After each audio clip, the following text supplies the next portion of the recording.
بسم اللہ الرحمن الرحیم۔ السلام علیکم ورحمۃ اللہ۔ امید کرتا ہوں آپ سب خیریت سے ہوں گے۔ میں ہوں کاشف محمود اور آپ دیکھ رہے ہیں آسان وظیفہ آفیشیل۔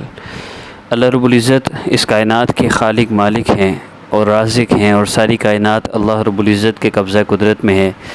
اللہ پاک عزت ذلت کے مالک ہیں، زندگی موت کے مالک ہیں، صحت بیماری کے مالک ہیں۔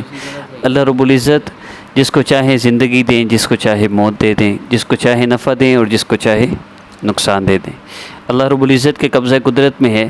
اللہ پاک دن کو رات میں اور رات کو دن میں بدلتے ہیں۔ اللہ رب العزت نے ایک ذرے سے لے کر صحراؤں تک، ایک پتھر سے لے کر پہاڑوں تک، اور ایک قطرے سے لے کر دریاؤں اور سمندروں تک کو بنانے والی ذات اللہ رب العزت کی ذات ہے۔ اللہ پاک دن کو روک دیں تو کون ہے جو قیامت تک رات کو لے کر آئے، اور اللہ اگر رات کو روک دیں تو کون ہے جو قیامت تک دن کو لے کر آئے۔ اللہ رب العزت بارشیں برسانا شروع کر دیں تو کوئی روک نہیں سکتا۔ اللہ پاک بارشیں روک دیں تو کوئی پانی کا ایک قطرہ بھی برسا نہیں سکتا۔ یہ اللہ رب العزت کی طاقت ہے۔ اللہ رب العزت قدرت والے ہیں، طاقت والے ہیں، اور اللہ رب العزت ہر چیز پر قادر ہیں۔ نفع والی چیز سے نقصان کو پیدا فرما دیں اور نقصان والی چیز سے نفع کو پیدا فرما دیں۔ اللہ پاک اس بات پر قادر ہے۔ عزت والی چیزوں میں سے، عزت کے نقشوں میں سے ذلت عطا فرما دیں اور ذلت کے نقشوں میں عزت عطا فرما دیں۔ اللہ پاک اس بات پر قادر ہیں۔ بادشاہ نمرود ہے، عزت کے سارے نقشے موجود ہیں، تخت ہے، تاج ہے، فوجیں ہیں، سونا ہے، لوگ سجدہ کرتے ہیں، اپنی ضروریات پوری کرواتے ہیں، لیکن اللہ رب العزت نے جب اس کو ذلیل کرنے کا فیصلہ فرما دیا تو عزت کے نقشے اللہ نے نہیں چھینے۔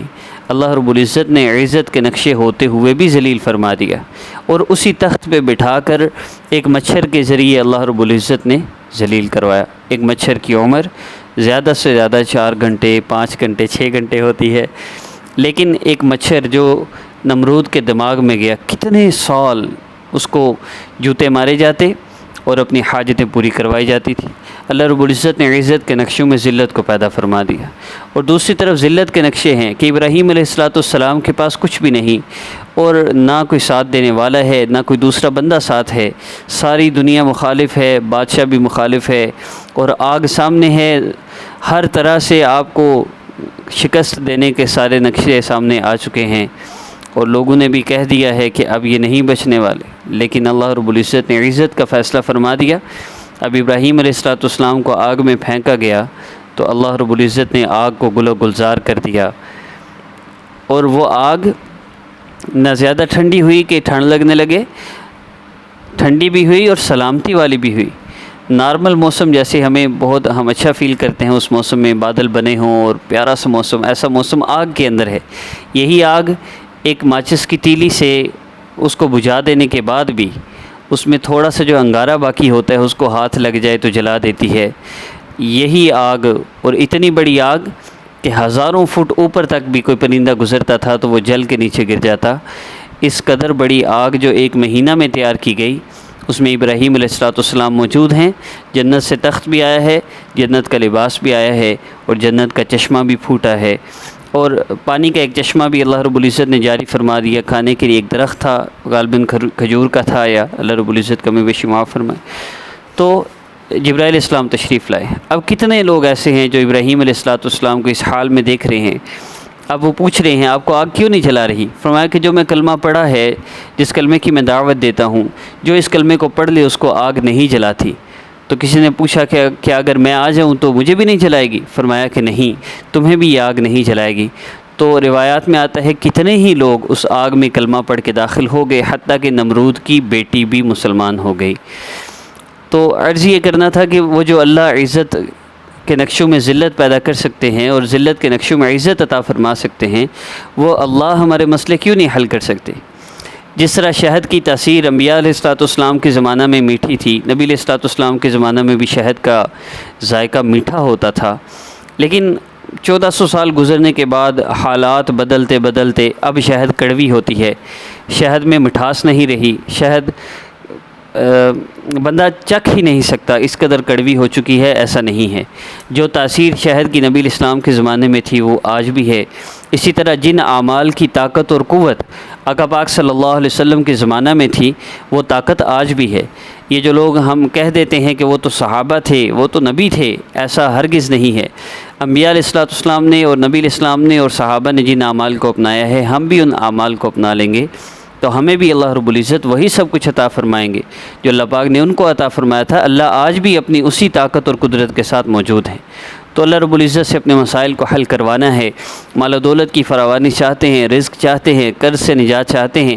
فقر نبی علیہ السلام نے فرمایا انسان کو کفر تک پہنچا دیتا ہے۔ اللہ سے مانگنے میں کوئی حرج نہیں ہے، اللہ تو چاہتے ہیں میرا بندہ مجھ سے مانگے۔ پھر جو اللہ نے طے کر دیا، ہمارے مقدر میں اگر یہ لکھا ہے کہ اگر یہ بندہ مال و دولت کی فراوانی مانگے گا تو اس کو حلال وافر رزق دیا جائے گا، تو پھر مانگنے میں کیا حرج ہے؟ تو ضرور مانگیے۔ مانگنے کا بڑا آسان طریقہ ہے۔ ایک تو یہ کہ میں نے عرض کیا نا، وہ اعمال جو نبی علیہ السلام کے زمانے میں تھے آج بھی ان کی طاقت وہی ہے۔ تو نبی علیہ السلام مانگنے کے لیے کیا طریقہ بتا رہے ہیں؟ نبی علیہ السلام فرمایا میرے صحابی، جب تم اللہ رب العزت سے مانگو تو یوں مانگو، اللہ رب العزت کی عظمت اور بڑائی بیان کرو، اس کے بعد جتنا ہو سکے مجھ پر درود پاک پڑھو، پھر جو چاہو اللہ سے مانگ لو۔ اب عمل یہی ہے، آپ نے 2 رکعت نفل حاجت کی نیت سے پڑھنے ہیں۔ رات سوتے وقت عشاء کی نماز کے بعد اگر آپ پڑھ لیں تو یہ اس لیے عرض کیا جاتا ہے کہ اس وقت ہم مصروف نہیں ہوتے، بالکل فارغ ہوتے ہیں، وقت ہوتا ہے، اس وقت پڑھ لیں زیادہ بہتر ہے، ورنہ وقت محسوس نہیں ہے، آپ کسی بھی وقت کر سکتے ہیں۔ اللہ رب العزت سے مانگنے کے لیے وقت محسوس نہیں ہوتا، جب چاہے جیسے چاہیے اللہ سے مانگیے۔ اب 2 رکعت نفل حاجت کی نیت سے پڑھ لیے، مخصوص ایام میں ہیں تو یہ بھی پڑھنے کوئی نہیں۔ دوسرا آپ نے کام کیا کرنا ہے جو نبی علیہ السلام فرمایا کہ اللہ رب العزت کی عظمت اور بڑائی بیان کرو، اللہ رب العزت کی عظمت اور بڑائی بیان کرو۔ اب اللہ رب العزت کی عظمت اور بڑائی بیان کرنے کا آسان ترین طریقہ کیا ہے؟ اللہ رب العزت کے اسماء مبارکہ کا ذکر کرنا یا قرآن پاک کی تلاوت۔ اب ان دونوں میں سے کچھ بھی آپ کر سکتے ہیں۔ اسلامک ہب آفیشیل پر جو وظائف کا سیٹ اپ ہے اس میں قرآنی صورتیں ہیں، ان کا ذکر اللہ رب العزت کی یاد ہے، اللہ رب العزت کا تذکرہ ہے، ذکر ہے۔ ابھی آج کا جو عمل ہے اس میں آپ نے کیا کرنا ہے، آپ نے جب مصلی پر بیٹھ جانا ہے قبلہ رو ہو کر، اس سے فائدہ زیادہ ہوتا ہے، باوضو ہو کے کریں اس سے بھی زیادہ فائدہ ہوتا ہے۔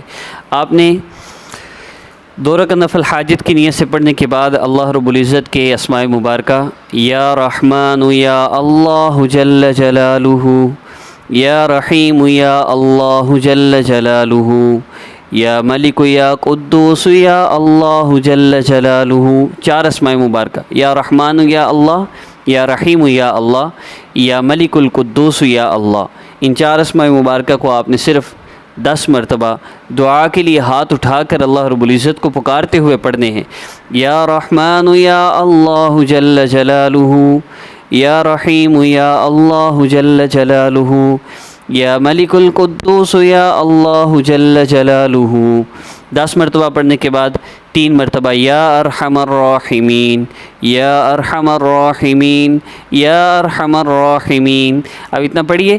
اب اس کے بعد درود پاک پڑھیے کم از کم 3 مرتبہ، کوئی بھی سامنے درود پاک شو ہو رہا ہے، زیادہ کی کوئی حد نہیں، یہ پڑھ لیں تو اب نبی علیہ السلام فرمایا جو چاہو مانگ لو تو مانگ لیجئے۔ مال و دولت کا مسئلہ ہے، رزق کاروبار کا مسئلہ ہے، شادی کا مسئلہ ہے، اولاد کا مسئلہ ہے، اگر دنیا میں کوئی مسئلہ ہے تو اس سے بہتر اور کوئی راستہ نہیں ہے۔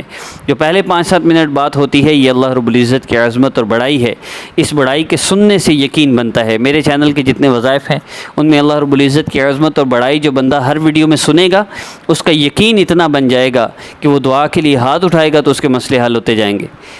یہ سنے بغیر پیناڈال کا سن کے اتنا یقین بن گیا کہ پیناڈال کھاتے بخار کا آرام آتا ہے۔ اللہ رب العزت کی عظمت اور بڑائی سن کے یہ یقین بنے گا کہ اللہ سے مانگتے ہی مسئلہ حل ہوگا۔ آج ہمارا یقین ہی نہیں، آپ خود سوچیے، آپ وظیفہ کرنے لگے ہیں، آپ کو یقین ہے کہ مسئلہ حل ہو جائے گا؟ اندر بے یقینی کی کیفیت ہے۔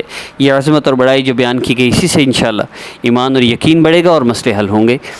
جب آپ دعا کر لیجئے اس کے بعد آخر میں 3 مرتبہ کم از کم درود پاک لازمی پڑھیے گا۔ السلام علیکم ورحمۃ اللہ وبرکاتہ۔